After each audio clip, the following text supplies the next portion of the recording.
那巴黎奥运的运动比赛是焦点，这巴黎文化奥运也受到众人的关注。文化奥运台湾馆咱有真济表演团队办超过50场的表演。根据着文化部的统计，伫15天的展览期间，吸引超过7万人次来参访，大大增加台湾的国际知名度。文化部长李婉也预告讲，明年伫日本大阪的2025年世界博览会，会搁再邀请台湾的表演团队去到遐，展现着台湾的文化实力。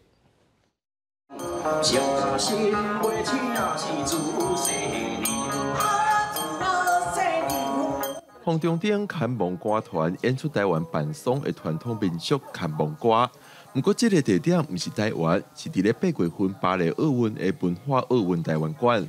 看望歌走向国际，这个安大死者家属的仪式也引起外国人的兴趣。过去看望歌伫阮庄卡算讲是真侪人拢看起的一个 顶头啦吼，但是事实上伊内底有真有内涵吼，也包括咱台湾人对死亡的这个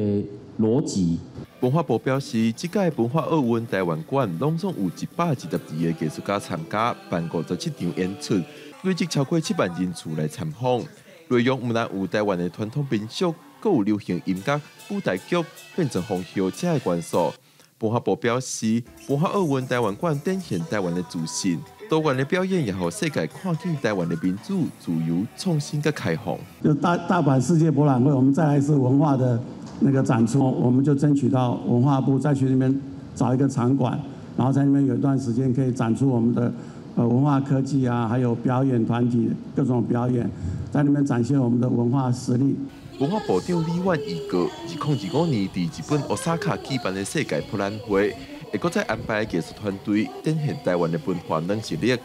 部长讲，所来政府也会增加资源，帮助全国各地台湾 TOP 演艺团队辅导因发展。